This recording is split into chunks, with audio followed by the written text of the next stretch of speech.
Como vai? Tudo bem? Professor James Carvalho com você mais uma vez e mais uma vez com você, Geopolítica. Geopolítica do Enem, do Exame Nacional do Ensino Médio. Nós já sabemos, Enem é aqui, ó, Enem por Matheus Prado no YouTube.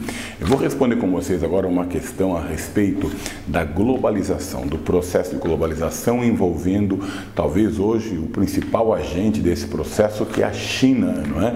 Segunda maior economia do mundo, um PIB de cerca de 7 trilhões de dólares, não é? Chamado de país fábrica. Vamos ver o que o Enem fala a respeito da China aqui, não é? Olha lá. Os chineses não atrelam nenhuma condição para efetuar investimento nos países africanos. Investimentos da China na África. Outro ponto interessante é a venda e compra de grandes somas de áreas posteriormente cercadas. Por se tratar de países instáveis e com problemas ainda não consolidados, teme-se que algumas nações africanas tornem-se literalmente protetorados da China. Isso aqui é um texto de China e os novos investimentos na África, neocolonialismo ou mudanças na arquitetura global. O título desse artigo aqui, não é? Desse livro aqui, lembra muito a questão do neocolonialismo. Neocolonialismo, século XIX, né, quando a expansão da Revolução Industrial, a expansão do capitalismo, leva com que as nações europeias, Japão e Estados Unidos também, não é, dividam o mundo entre si. O marco do neocolonialismo talvez tenha sido a Conferência de Berlim de 1884 e 1885, quando as potências europeias decidem literalmente partilhar o mundo. E que partilha do mundo foi essa? Da África e da Ásia. Isso foi o neocolonialismo, a busca por matéria-prima e por mercado consumidor, do século XIX até talvez a Primeira Guerra Mundial. Aí nós temos aqui a pergunta que o Enem faz, né? A presença econômica da China em vastas áreas do globo é uma realidade do século XXI. A partir do texto, como é possível caracterizar a relação econômica da China com o continente africano?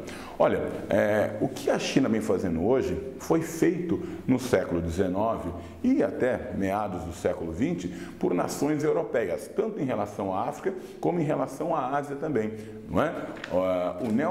O neocolonialismo se caracterizou pelo fato de que os países europeus buscavam nesses territórios não só matéria-prima, nem também apenas mercado consumidor para os seus bens industrializados, mas eles impunham também sua cultura, impunham seus costumes, sua língua, sua religião, e é isso que a questão quer que você saiba, que talvez a atuação da China hoje remonte à atuação das potências europeias, do Japão, dos Estados Unidos, no final do século XIX, isso é, impor novos costumes, nova língua, novas crenças, né, a esses países que ainda estão instáveis do ponto de vista cultural, econômico e político.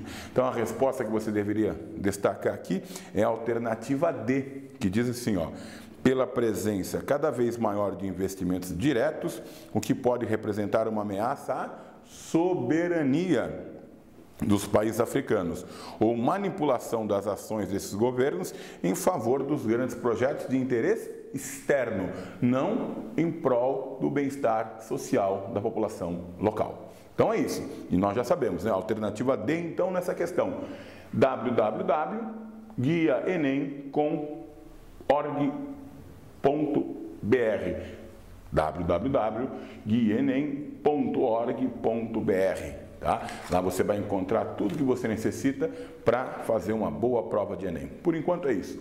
Tchau!